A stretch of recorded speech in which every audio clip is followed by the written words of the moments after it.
what will happen now. We've got some difficult days ahead. But it really doesn't matter with me now, because I've been to the mountaintop. I don't mind.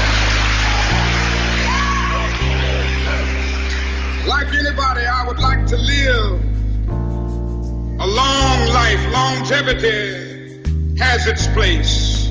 But I'm not concerned about that now. I just want to do God's will. And He's allowed me to go up to the mountain. And I've looked over and I've seen the promised land. I may not get there with you, but I want you to know tonight that we as a people will get to the promised land.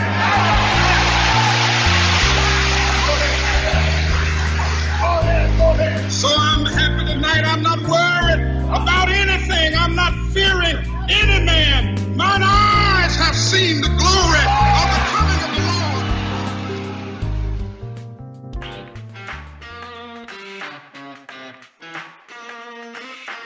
And now, live from Jerusalem, you're listening to Israel Inspired Radio. Here are your hosts, Rabbis Ari Aramowitz and Jeremy Gimpel.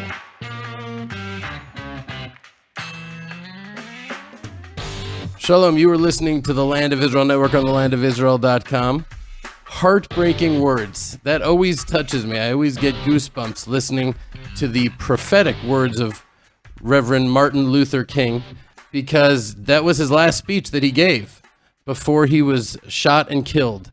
And he went up to the mountain. And that's what happened in this week's Torah portion. Hashem said to Moshe, "Go up to the mountain of Avarim and see the land that I have given to the children of Israel. You shall see it, and you shall be gathered unto your people." You're not going to be able to enter the land. But I think there was deeper connections between Moshe Rabbeinu and Martin Luther King. But before we talk about those great leaders, we got another great leader right here, Jeremy Gimpel.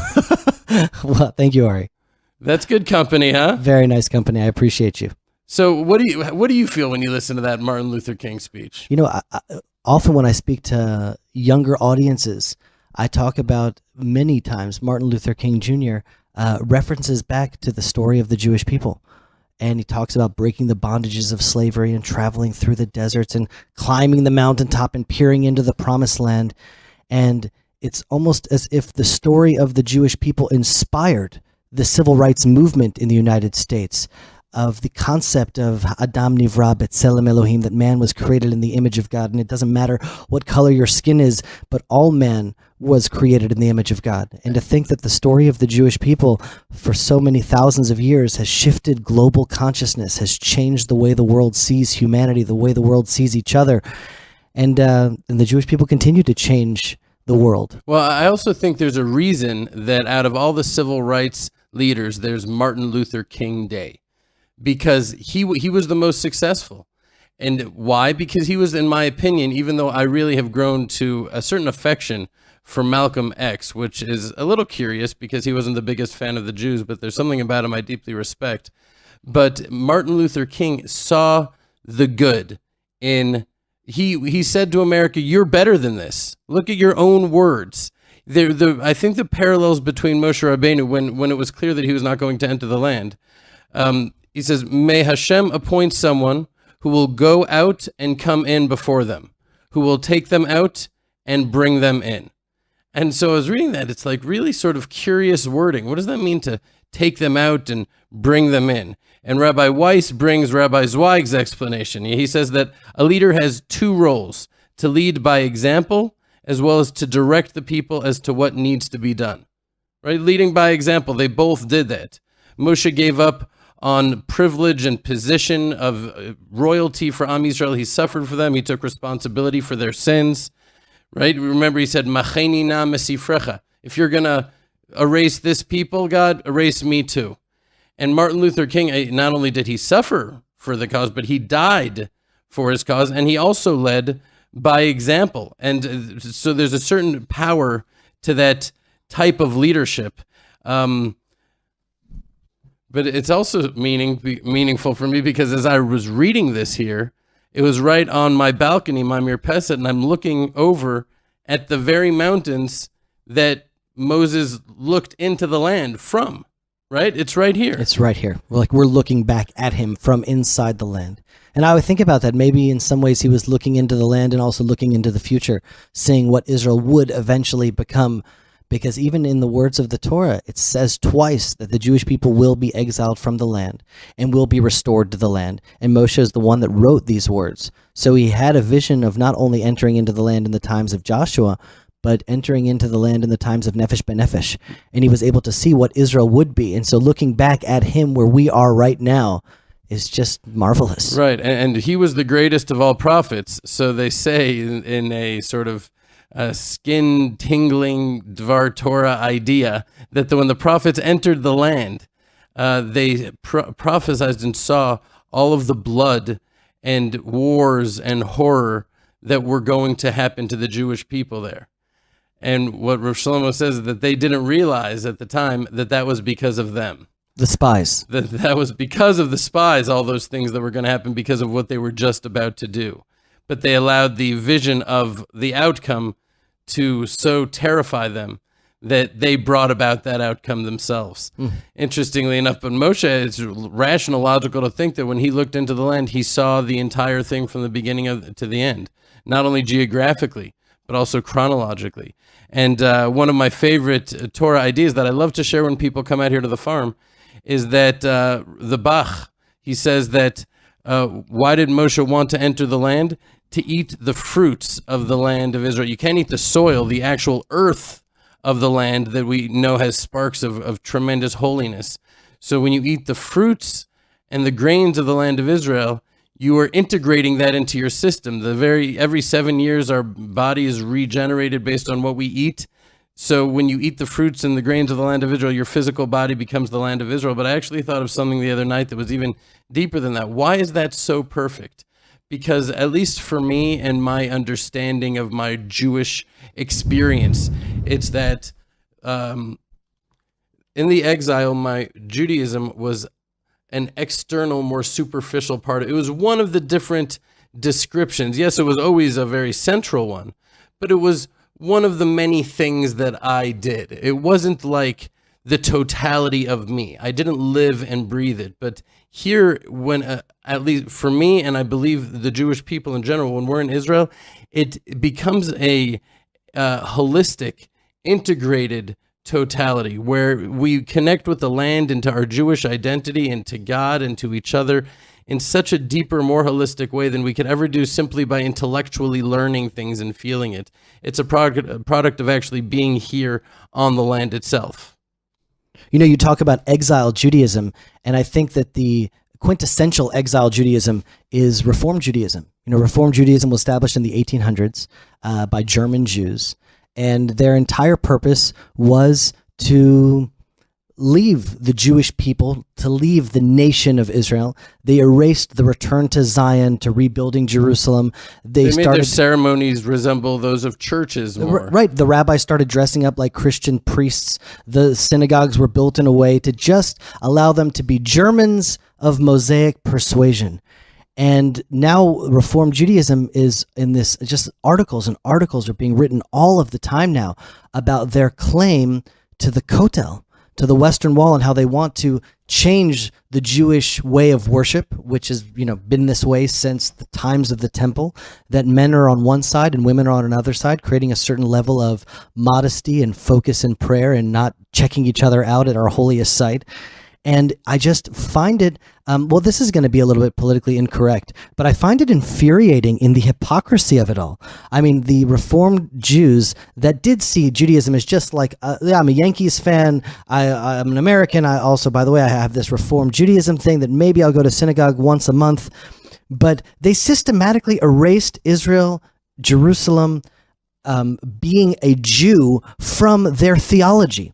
In fact, it's the Reformed Jews that are the biggest, most vocal advocates for surrendering any land that was captured in 1967. The Kotel. was captured in 1967. What is their now attachment to the Kotel if they've theologically detached themselves from Israel, from Zion, from Jerusalem? It just seems like hypocrisy heaped up with more hypocrisy, and that's why Reform Judaism in the United States, there's now an 80 to 90% assimilation rate, because it's just fluff on top of fluff mixed in with hypocrisy that doesn't make any sense. Okay, well, when you say hypocrisy on top of hypocrisy, I just have to, for me, it resonates that I feel like I see a lot of hypocrisy in myself.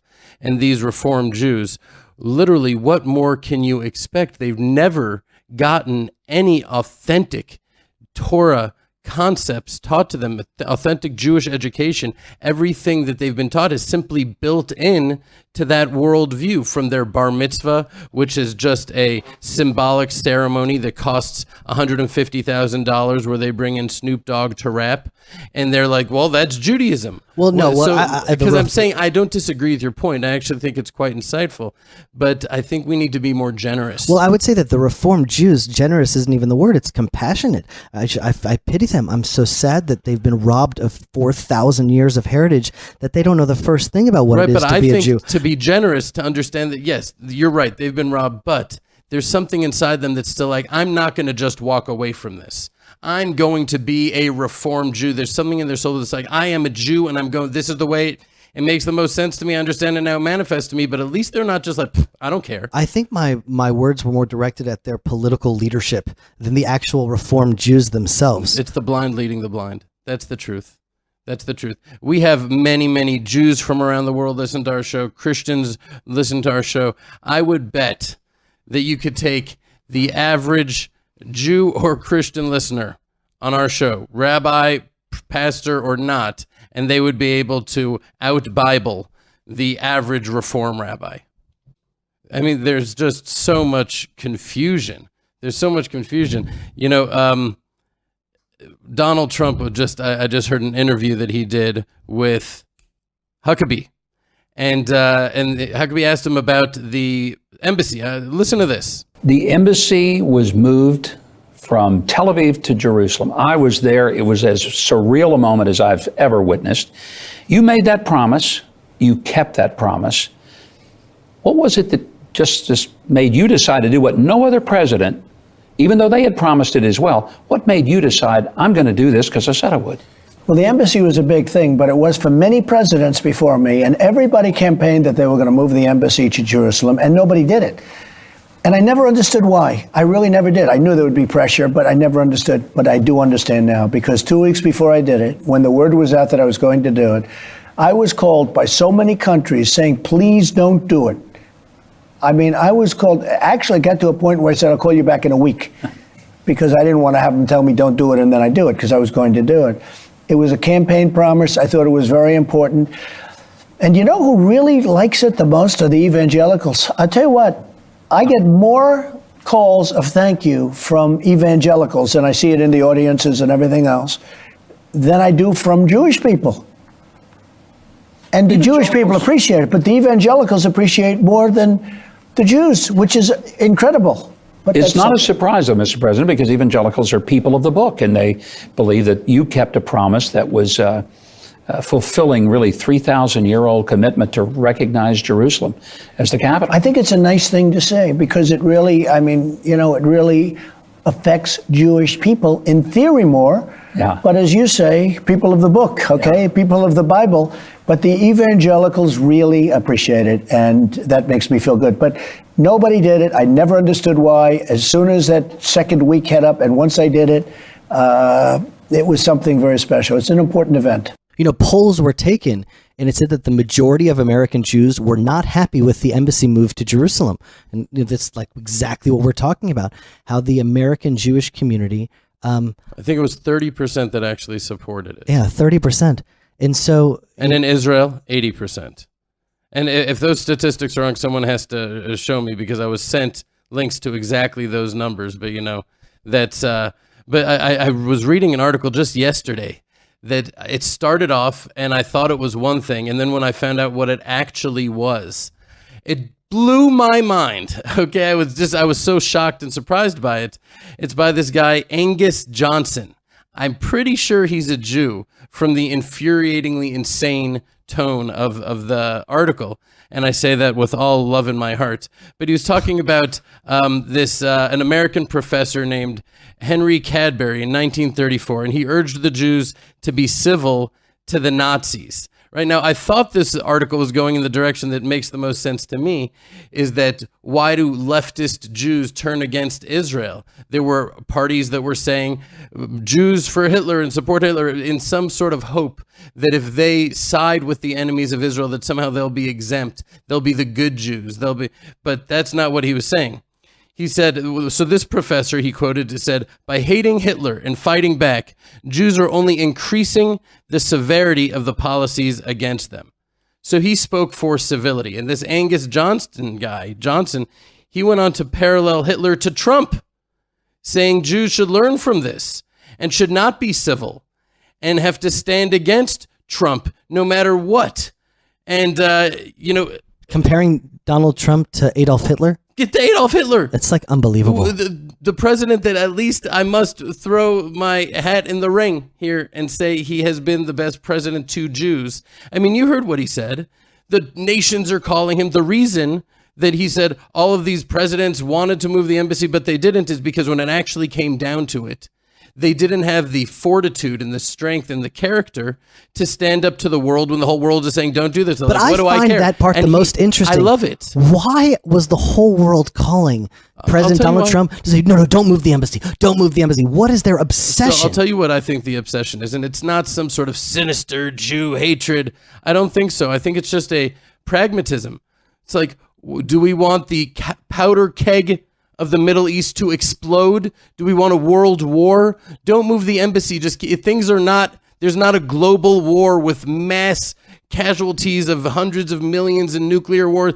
It's such a powder keg over here. Do you know that what the it world is? It's afraid. almost like Europe wants to die, but they want to die slowly and it's kind of like make it as painless as possible. But they're going to die. They're committing suicide. They're not having children. They're bringing millions of Muslims into their country, and it's like they've like given up on winning this. And Donald Trump's like, no, we want Israel to be strong because Israel is America's ally, and we want to win this war. I love it. By the way, that's one of his approaches that I really respect and I'm grateful for, that he doesn't pull this thing that past presidents have pulled, that it's some sort of magnanimous, benevolent gesture of why they support Israel. No, that's not it. America is Israel's ally.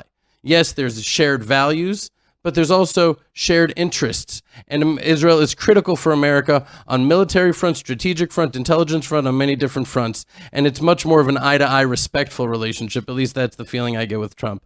But I just like the fact he said, call me next week, because he didn't want to have to say, he already knew he was going to do it. He's going to do it. And sometimes I just think about him, he's like sort of so impulsive that massive historical moves he'll decide like while he's eating a Burger King. I don't know if that's true. I think he made a campaign promise saying this is the right thing to do. No, He's just I know, going to do what's but right. when you listen to the interview with Huckabee, he's talking about this and that issue and this issue and that issue and the move the embassy, meaning it was an important thing, but it was a thing that he did last week. Right. And it was like huge. You know what's interesting? Netanyahu just came out saying that members of Knesset are now allowed once again to ascend the Temple Mount, meaning, if you ever want to know what's happening in the world, what's happening in Israel, what's happening to the Jewish people, what's happening really in the heart of God, I believe, is you see what's happening on the Temple Mount in Jerusalem. That really is like the epicenter of it all. And that move to Jerusalem, the embassy move, it's going to have ripple effects for many, many years. And we can already see things are just shifting all around the world. Things are. Slovakia just said last week that they're now moving their embassy to Jerusalem and joining the other countries that are. Australia just declared that they're ending all direct aid to the Palestinian Authority. Yeah, he's really... he's changing the world order. He's changing... I don't like the world order idea, but he's changing the world, okay? I don't know what's the difference. There's a lot of the New World Order, the World Order. It's just there's a lot of baggage there for a lot of people that are in the know. Okay, I'm just saying that there's structures within the world right now with the European Union controlled by Germany that are moving and shaking and taking things, and he's rattling the cage. He's shaking things up and he's reordering what was the order up until now. That's right, and I always get a little bit embarrassed, when I know that Huckabee didn't mean this in a negative way. Okay, and because at first I took offense to it, and then I sort of thought deeper about what he was saying. But when he said it's not surprising, evangelicals are people of the book, right? So I was like, well, Jews are people of the book, but Not really. well, here's the thing: Jews are people of the book. Now, not every Jew in America is an overwhelmingly identifying Jew, but not all, and also not in Israel. Judaism is definitely of the book, and the nation of Israel are the people of the book on a macro level. But he's saying, there's many Christians. Now, evangelical Christians, if they identify themselves as such, it's the equivalent of a Jew identifying himself as a God-fearing, Torah-observant Jew. I would love to know the stats on how many American Jews have read the Tanakh from cover to cover. I'm bet sure that no poll has been taken on that. That it is so small because the ultra-Orthodox American Jews don't really learn the Tanakh. The conservative to reform, I don't know how much Torah they study at all, never mind cover to cover. I just feel like when he says, like, listen, the Christians are the people of the book and the Jews in America are not. Yeah, just yesterday on my balcony shows up a family and their little baby, and I said, what's the baby's name? And they said, Asael. They said, you know who Asael was? And I said, I made a little running gesture because he was the one that ran light on his feet. And that Avner killed. And, just walking through the streets of Jerusalem, you need to know the Tanakh if you want to know who all the characters are that the streets are named after. Just meeting the people here.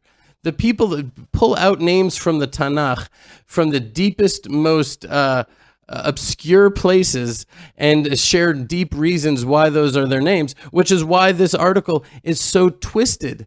This guy is saying we need to learn from the civility and the appeasement by Jews of Hitler for Hitler before the Holocaust and turn against Trump. It's the exact opposite of the point. The exact opposite. So antithetical to the truth that he's saying, no, we need to turn against Trump, who has been the best to Jews, to over-identify with this leftist liberal agenda that we have come to identify as us over our very Judaism. That's why in this week's Torah portion, right, it's Pin Haas, the zealot, and then the Haftorah. The part that we read from the prophets is about Elijah the prophet when he's running away from the king, Achav and Izebel. And he's running away. Why? Because he just stood in front of the entire nation of Israel, and they were worshiping, so many of them were worshiping Baal. And they also worship the God of Israel. And he said, Ad mataya tem poskim al shtei seifim? Until when are you going to stand on both sides of the fence?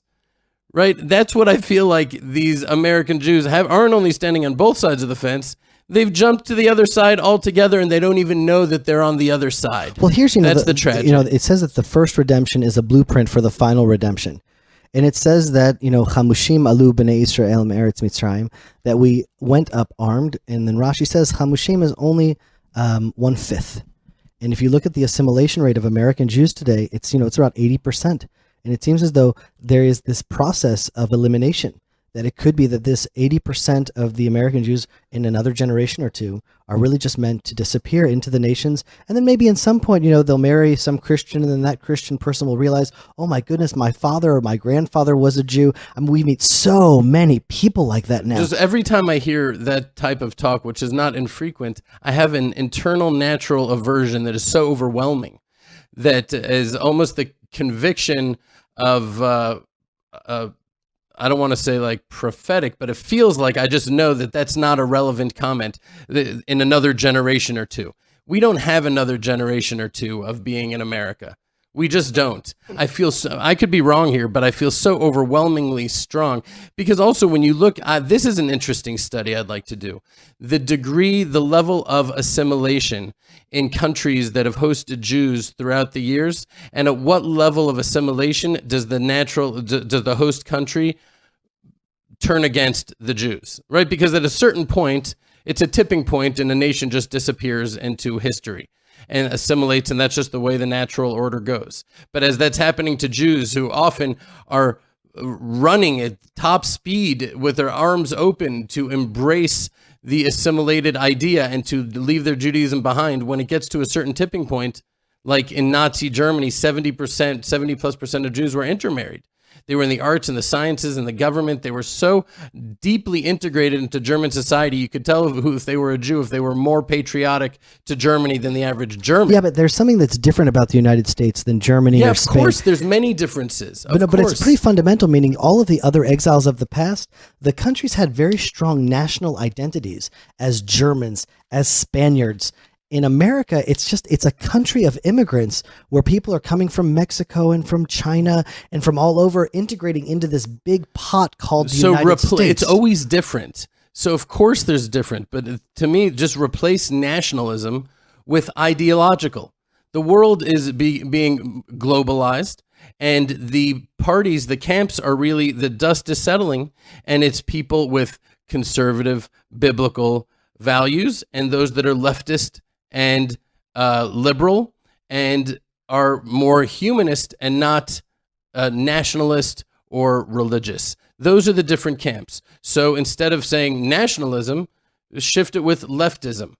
Okay? And that's the new assimilation or sprint towards assimilation. Okay. So I don't understand that. So then why doesn't American Jews have another generation or two in the United States if there's two camps? So obviously, because every time that we try to assimilate and be like the Gentiles and leave our Judaism behind, God says no. Other nations, yes. You, no. And the very people who we're trying to assimilate into are, as if a spirit has overtaken them, repulsed by us. But can I tell you why? I think they turn against us at a certain tipping point that I feel like is being reached already. It could be that you're right, but on the other hand, the difference this day is that the state of Israel is growing and thriving. It really could be that the Jews outside of the state of Israel, it could be that there'll be persecution like there was in France and there'll be mass. Yeah, I'm not saying, you keep on drawing exact parallels, and I'm not saying that. I'm not saying that there's going to be a concentration camps. I don't think America's made of that fabric. That's not the way it would go. It will be different, but there will be a repulsion, Jews, following conversation will happen.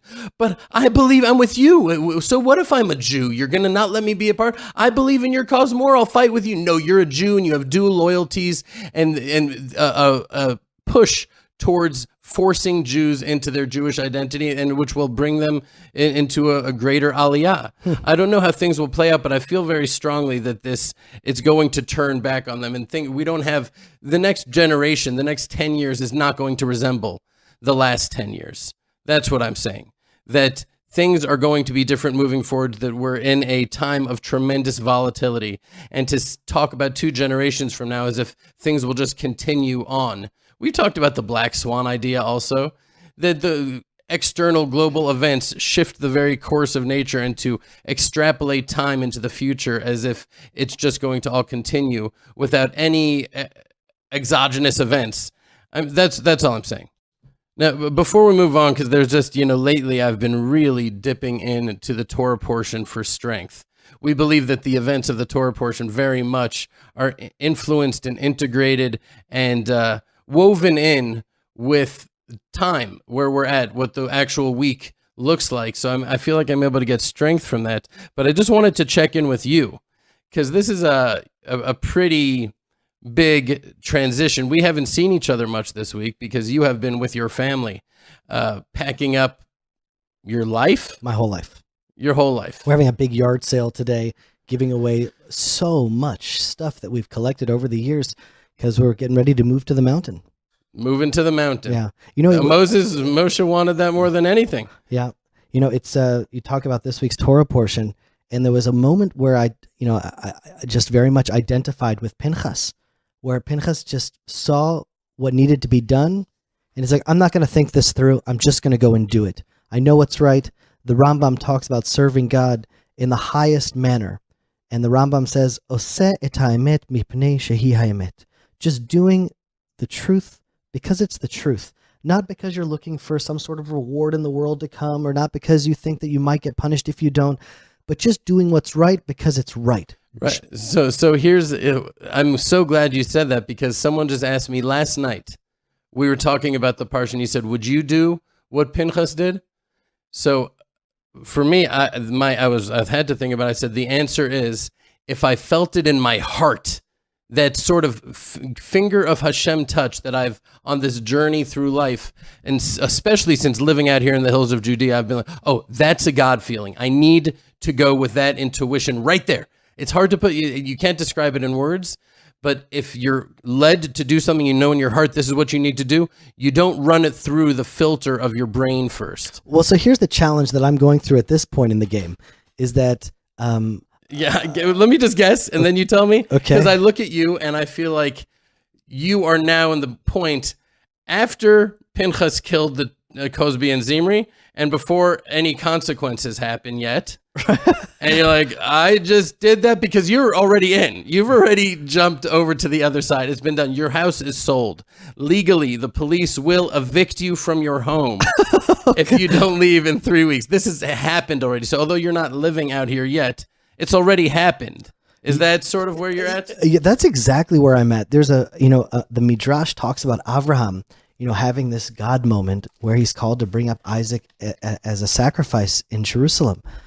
And, he has this incredible, powerful conviction that he believes, that he feels is God's will in his life. And then he picks up Isaac and they start walking to Jerusalem. And then the Midrash says that for 3 days he had no contact with God. And he just felt very alone. And then the Midrash goes on and colorfully, articulates that, all these doubts start creeping into Abraham. He meets the Satan himself and starts convincing this is not the right thing to do. It's immoral. Are you sure you want to do this? This isn't even, how is your seed going to continue if you kill Isaac? Throwing all of these doubts into him. And Abraham is all alone, kind of looking up for God, looking for that moment of confirmation, saying, Hashem, am I doing the right thing?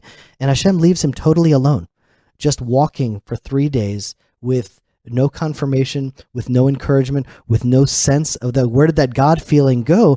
I'm doing this thing and I'm on my way to sacrifice Isaac, but I feel very alienated right now.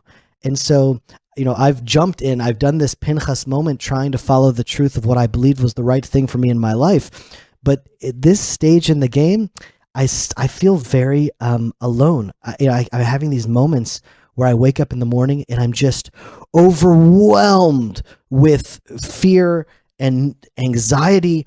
And I just, I wake up and I go to shul and I put my tallis over my head and I'll just burst out crying. And I don't even know what I'm crying about. And I'm just like with my tallis and my tefillin just crying in shul. I don't think anyone sees me because my tallis is over my head. And then I kind of let all of this pent up emotions out. And then I kind of start my day and I'm like, all right, gather myself together and let's start packing. And we're moving out to this mountain. Yeah, and you said to me something the other day. I feel like sometimes you say things to sort of talk yourself down. And you said a very good point. You said, Tehillah is so strong that if she's happy, you said that you were afraid that she would think that you are... Well, listen, I'm moving out here and my house isn't complete yet. And we have things that we need to do. We're probably going to have to tent it out somewhere, camp out somewhere until the house is finished. You thought it was going to be done by the time you needed to move out of your house. Yeah, and I thought it was going to be... I feel like, isn't that construction 101 that it's never done in the time that I would have done the same thing. Yeah, anyway, we've already The guy looks like he knows what he's talking about, but it's built into the code. This is just like what we've done. Like we have consequences now. We've just, slayed Zimri and Cosby and we're like, uh-oh. Was that the right thing to do? Like our house is sold. We are leaving in 3 weeks. And, it's just, it's a little bit of a terrifying time. I feel like I'm learning a little bit how to walk. But then I think about, I'm about to release, my music album probably after I move here. And we just, finished filming the music video and I'm really excited about it. I'm playing the triangle, which makes the whole video. It's the best video. And, I try in the video to sort of capture the last 3 years of being out on this mountain. And it was just alone in ecstatic prayer and worship with my guitar, singing to God, thanking him and praising him for bringing me to this mountain and allowing me to be alive in these days to see the miracles of the things that are happening on this mountain. And it's just like this amazing music video with drone footage of me on the mountain playing the guitar overlooking this cliff and these amazing views here. And now I look at myself and I'm like quivering and trembling and davening, crying, feeling very alone. And I'm like, wow, this is is that the same person? And, I've been struggling, why is this a part of the spiritual journey? meaning it seems to be built into the system. The fact that Avraham had a moment of inspiration, he had to act on that moment of inspiration, and then was left alone. That's what I've been telling you, and I want you to continue. But over the years, the 20 years of our friendship, or however many years it is, almost that, for some reason it's become like I grade myself, and sometimes you ask for a grade on how you're doing in life, and I'm a hard grader, right? I can count on one hand where I've ever given you an A, but I feel like you have an A. That's really nice to hear. Even though you're anxious and you're crying, but considering the wave of what Hashem is sending over you, in my perception at least, this is your family is depending on you, and you are holding them. You're keeping this inside, and you're a rock for Tehillah and for the kids. And I could just see that things are in a good way in your house. Well, let me tell you, now. if there's anyone that's a rock, it's not me for Tehillah, it's Tehillah for me. She is such a hero. I mean, she has no nervousness at all. She knows she's had dreams about this place since she was 18. This was her dream. Hashem you said that she's like, if it's not ready, we'll go stay here. We'll stay there. We'll stay there. We'll figure it out. We'll live in a tent. We'll live in my parents' house. We'll go somewhere. Don't worry. It says that Eretz Israel niknet b'yisurim, the land of Israel is acquired through hardships. And so we are doing our step to acquire this part of the land of Israel. And, I think about it sometimes by just taking a step back. We are pioneering the deepest settlement in southeastern Judea. We are literally at the tip of the spear. And that's going to go, there's going to be Yisurim. I mean, I knew that when I came here that I was stepping into shoes that were a little bit big for me. But, this is the chance to really That's one way to put it. I think I remember our conversations a little bit clearer than that. I don't think we said, this is a little bit bigger for our... No, we're like, what in the... It's by many exponents beyond anything that we've ever encountered before. So I want to just share with you, what are my thoughts about why is this a part of the journey? Rabbi Nachman talks about the idea of Ratzov Vashov, that Yaakov saw angels ascending to heaven and descending from heaven.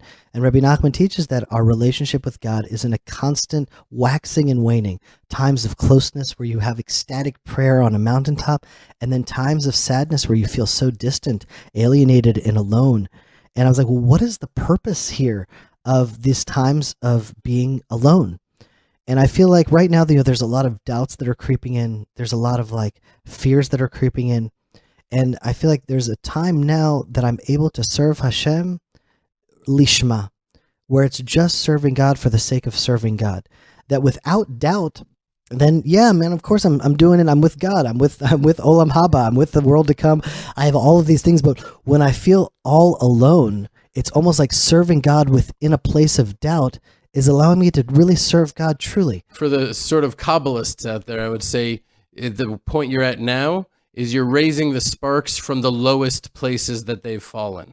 Does that make sense to you? A little bit. I mean, I wish I knew. The lowest places they've fallen, meaning the places of questions and confusion and doubt and stepping forward in that. Sometimes, I think even if you have all the clarities and the mantras and the realizations of Hashem running the world, there are going to be times where a spirit is put over you of fear and doubt and confusion. Then the question is, how do you operate from there? That's to determine whether you raise the sparks or not. And so can I serve God without that kind of feedback of feeling close to him? Can I serve God from a place of just doing what's right because I know that it's right? And I feel like in some ways it's kind of teaching me to walk in the world. When I remember when Noam was just learning how to walk, so you kind of hold his hand a little bit and then you want to let go and see if he can take a few more steps. So I feel like in some ways Hashem is also allowing me to feel like what it is to be independent, what it is to walk in the world. And I've also really started to identify a little bit more with secular Jews and secular people in general, to realize that there is a spectrum of spirituality. The same way that there's, a genius in IQ and there's retardation in IQ. There's people that have brilliant minds. So also in spirituality, there's a spectrum. There are people that are spiritual geniuses. Let's call those people the prophets. And there's people that have a spiritual autism, that they can't feel God, they can't see God, they don't feel it. It's another sense that can either be overdeveloped or underdeveloped. But I find that in the spiritual spectrum, all of us kind of are on a pendulum where we rock back and forth. And I was talking to Tehillah about it, and she says, every real relationship, between husband and wife, there are times of intimacy, and then there's times of distance. There are times of nidah where you're separate from your wife, and there's times of closeness where you're allowed to be with your wife. And so a living, breathing, real relationship has times of distance and times of closeness. And it seems as though I'm really being challenged to my core, because if there was ever a time that I would like Hashem to be holding my hand, it's like the 3 weeks before I'm leaving my home, moving out into the pioneering mountains of Judea. But for one reason or another, he's just kind of sent me off on my own. And I guess this is just my walk with Isaac and my family, hoping that before, the angel will appear and say, like, all right, you've made it. Welcome. Right. So I'll just say that this one part from this week's Torah portion, I think, really speaks to you right now. And it's funny because, Chassidut is so beautiful, it's so deep, and it brings out the different dimensions of Torah. And someone that doesn't understand the multifaceted, multi-dimension concept of the Torah would be like, what? You got that from those words? How does that even make sense if you look at it like a linear thing written by a person, as opposed to the deepest, infinite levels of wisdom? Of course it's going to be that if you believe that the God that created the complexity of this world poured his wisdom into it. So the words, it's talking about the census. Ready for this, Jeremy? It's beautiful. The Bris Avram says this, that it says, Uvnei Palu Eliav. What does that mean? And Palu's son is Eliav. It's just like, words in when it's talking about the sons of this and this in the census. But what it says is Palu means concealed. So Uvnei Palu, people who are in a world of concealment right now. Eliav, need to remember, Eli, God is their father. A world of concealment means that Hashem is concealed from them. They can't see Hashem. People who are right now B'nai Palu, children of concealment, meaning like they are now in a world of concealment. They don't see Hashem everywhere. Remember, Eliav, God is your father.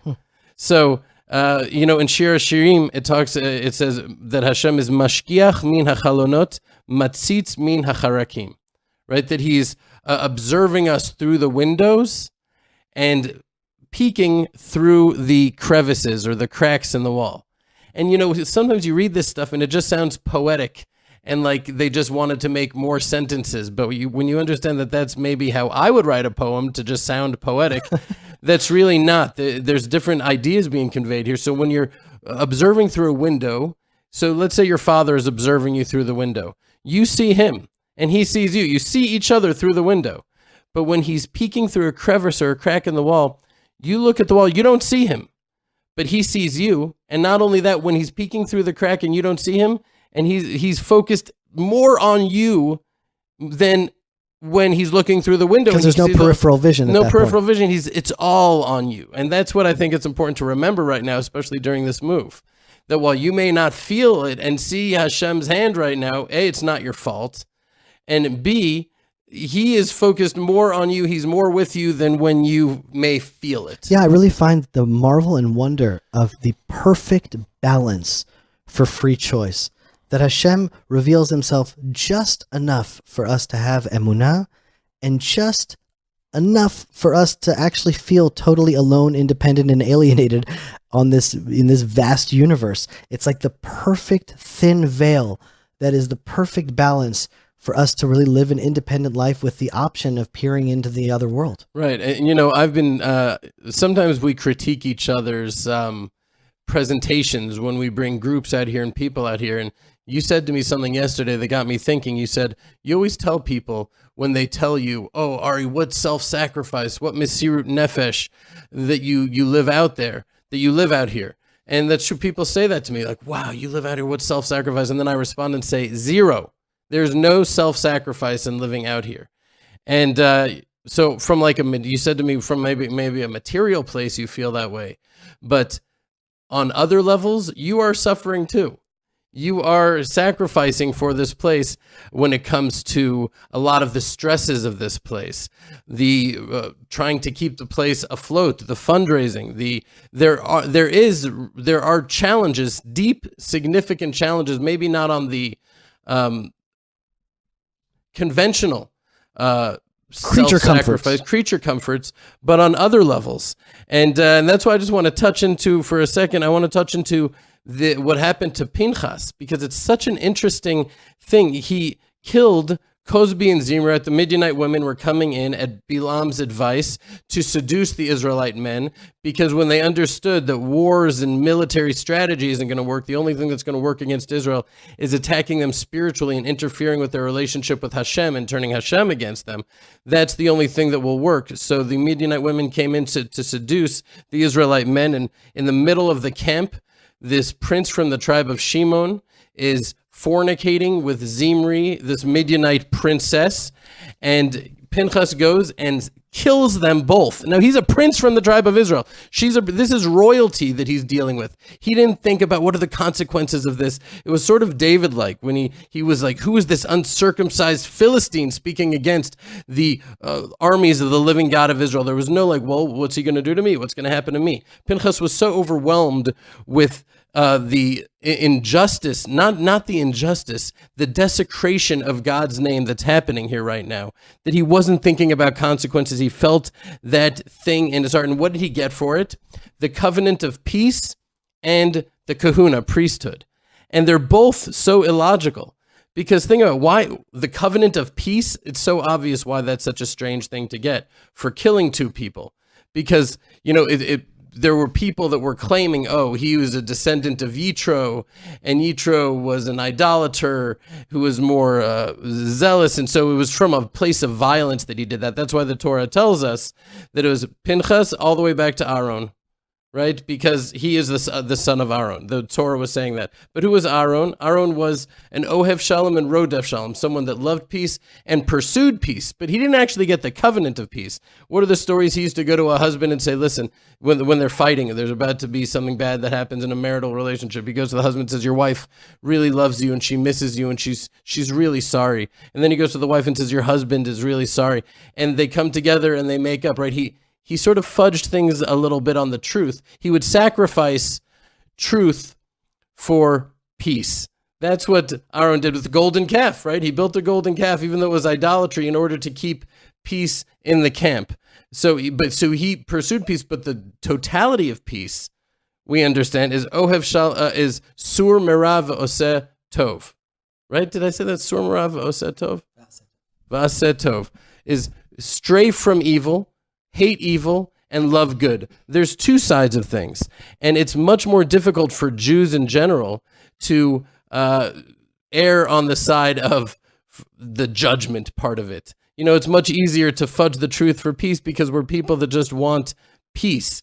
But he went to the other side and he sacrificed peace for truth, right? And so this covenant of peace that he got, it actually really is the covenant of peace because he understood that there's a totality for peace that is both hating evil and embracing good. So he got the covenant of peace for killing two people, and then the priesthood to get kahuna is also illogical and irrational because think about it, a Cohen is usually, if there's a normal Cohen, a descendant of Aaron, and he kills someone, that invalidates his kahuna. He loses his priesthood for killing someone.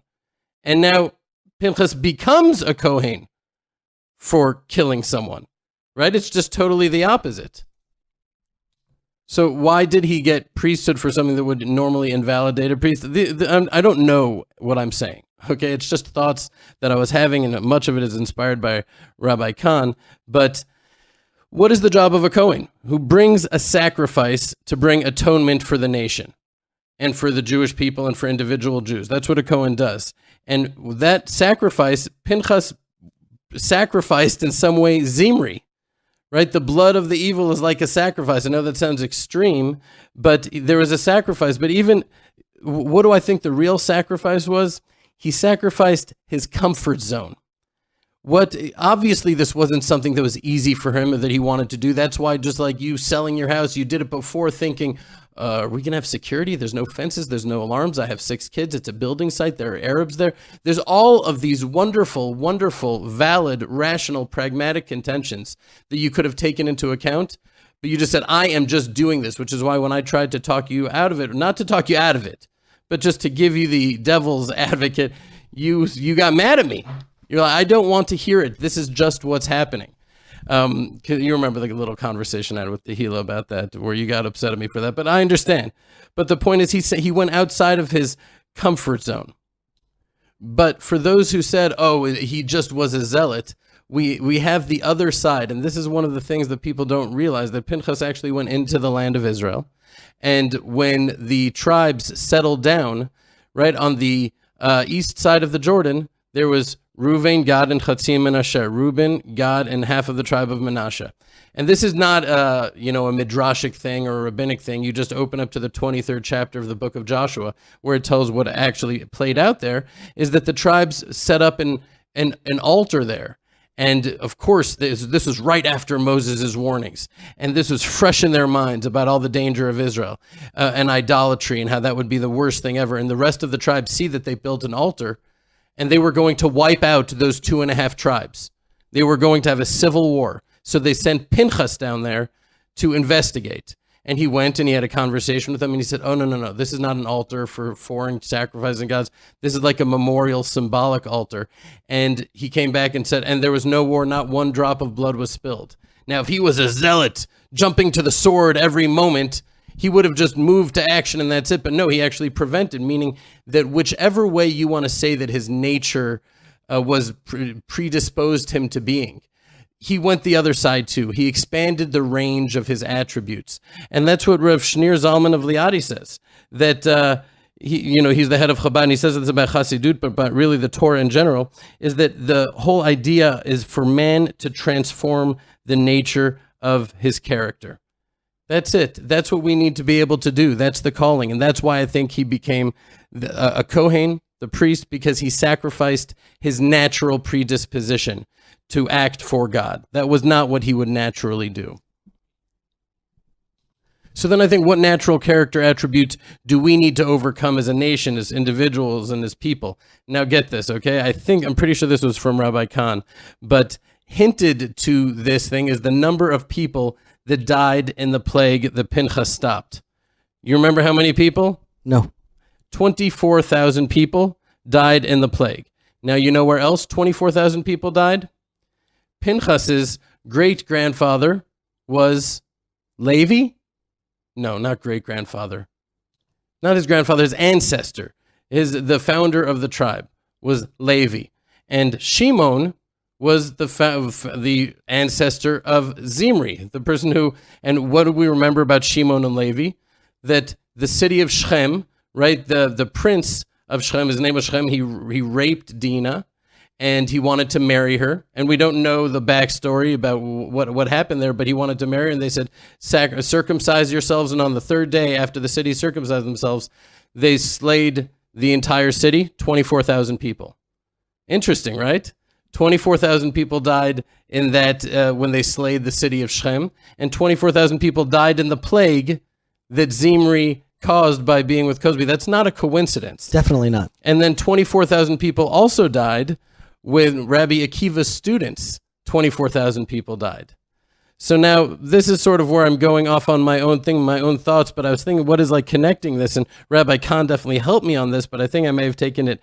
I'm taking responsibility for this because it may be a little off. I'm still working on the ideas. But what is the thing that is connecting all of that? And it's something that I think that we as Jews are struggling with now in our generation. And it's the balance between inclusivity and exclusivity, right? So Zimri's motivation was very much a peace now motivation. That's what we talked about last week. He says, let's just all be universal brothers. Let's all come together. He felt some sort of, our sages say that maybe he even was destined to be with Cosby. And they were supposed to, that he knew a Moabite woman was going to be the father of Mashiach. So, he wants to connect with her on some deep spiritual, they don't paint him as an evil person. That's the bottom line. So he wanted this inclusivity of the world. Everybody is together. But when you look at Shimon and Levi, so that's where it goes, there's two sides of it. So our sages say that why did this happen to Dinah? Well, when Jacob was going to meet Esau, he hid Dinah away so Esau wouldn't see her and want to marry her. And they fault Jacob for that because perhaps if Jacob wasn't so exclusive, hiding Dinah from his brother, and understood that if he married Dinah, she may be an influence on him that could bring him back. So you're going to hide him from your brother? Well, then a foreign pagan idolater is going to rape her, right? And then once this did happen, and then they joined the Jewish people and they did circumcise themselves, then they wiped out 24,000 of them. That seems like an unnecessary exclusivity also on the tribe of Shimon and Lady, perhaps. Perhaps they were supposed to join. The point is that there's this tension between inclusivity and exclusivity, although also to Rabbi Akiva's students. They were exclusive in the sense that they didn't honor each other. They weren't open to entertaining each other's ideas, and they didn't treat each other with respect. So that, is on the other side. So they're all sort of connected. And as Jews, I think we struggle with this issue so much. And when I think about what's going on in my mind, still the Peace Now thing is going on in my mind, because this war is not over. Hopefully it is. Maybe it is. What do I know? Well, but it seems like we have to brace ourselves and understand that more is coming. Well, ultimately, they put out tweets against us, and then they put out this article, and they came to scare us, they came to curse us, but at the end they said, listen, it's state land. Then they were just kind of writing out their frustrations that the Jewish people are somehow able to settle this land, and there's really no legal problems with it. And then being like, okay, great. So yeah, Baruch Hashem. It was really actually a spirit raiser and a confirmation that the drama that they talked about isn't even a drama. There's really nothing there. But go ahead. Well, just to touch on that one point about how, the story of Shimon and Levi starts really with the story of Shechem. And, the conversation that they have with Jacob is saying, why did you do this? And you shouldn't do this. And your anger got the best of you. And it kind of goes back and forth. And it's not really resolved, because at the end, Shimon and Levi say, what, are we going to let them treat our sister like a prostitute? And that's sort of the end of the conversation there. So, who wins that conversation? There's no winner. There's no last word. Yeah, there's no last word. It's like, if anything, it's like Shimon and Levi sort of get the upper hand, that they end the conversation with them saying, listen, we did this out of righteous indignation. There was an attack on the people of Israel, on our family, and we were defending our family's honor and the nation of Israel's honor. And then we see then, like, generations later, one way it could be interpreted that they were just a bunch of violent thugs, or were they really zealous for God and for Israel? And then it happens that Jacob says, well, I want you to know that because you acted out of anger, you will be dispersed among the people of Israel. And so because you're dangerous when you're together. So what does that mean, that they'll be dispersed amongst the people of Israel? Well, what we see now, kind of like the story unfolds later, almost in a retroactive way. The future then defines the past. And it says that Shimon, it seems like, is once again kind of just acting like a little bit of a thug. He's just like fornicating, and maybe you said that he has, destined to be with a Moabite, but right in front of, it's not justifying it. It's just like right in front of the Ohel Moed, right in front of the tabernacle of meeting, meaning it seems like pretty outrageous. And then Levi comes, and once again, in zealousness, comes and deals with the issue. But it's interesting to see that both of them receive the blessing of Jacob, where Shimon's tribe is actually just swallowed into Judah, and Levi is dispersed among all of Israel, and he doesn't have a nachala, he doesn't have an inheritance in the land, because ultimately Hashem is his nachala, Hashem is his inheritance. And so when someone makes an action, Chazal on this parsha, they say that, life is defined as a loan, that we're given this life. And what is a loan? If someone gives me a loan, what is that? If I give that money back 5 years from now, then the man who gave me a loan did a mitzvah, and I did a mitzvah by giving the loan back. If I don't give the money back, then when I took that money, I was actually doing a sin. It was an avera. It was a chet. So the future action defines the past. And so too, Shimon and Levi, their conversation, their identity, it was undefined. It's like, well, are you thugs or are you zealous for God? And generations later, it seems as though their actions then were defined by their future. The future almost determined what the past was. And ultimately, the words of Jacob came true. Neither of them had a lot within the land of Israel, but one's lot became the priesthood and to become Levites in the temple, where one just simply became assimilated into Judah. And so too, our lives, we're given a loan. And it's like Hashem gave us this gift called life. And Tehillah was telling me this awesome, she's constantly reading articles about science. She loves science. And they've just now discovered under microscopes that when the sperm meets and impregnates the egg at the first time, a small spark of light emanates from the egg. The encounter. Isn't that unbelievable? You know, in Kabbalistic writings, they talk about Hanitzotza Elohi, the spark of light that is the soul. And there's no explanation why it happens. They don't understand why it happens. But under the microscope, you see when life first meets, there's this little spark of light that happens. And it's like unbelievable that we've just discovered this now in 2018, that there is some sort of light emanation, like a sign of life that comes in is by the spark of light. So life is alone. And when that spark of light emanates, it's like, here, I've been giving you a gift. And the future of your life will determine the past. And so like we made mistakes, and we may have walked alone, and we may have had stronger faith or weaker faith, but it's the future. Our actions today will determine the actions of our past. That even if we had stumbled, even if we had made mistakes, the actions that we have now truly transform whatever was in the past. And why does it transform what happened in the past? Because only if we look at those mistakes and understand that they were also God's will, then we can use them as a launching pad, as a platform on which to stand, that we can reach the truth in a much higher, deeper way than we ever would have been able to without having made those mistakes. And which is why I want to say, you're talking about alone, that this world, this life is alone. Well, Caleb Waller came over with his family the other night and had dinner out here at the farm with us.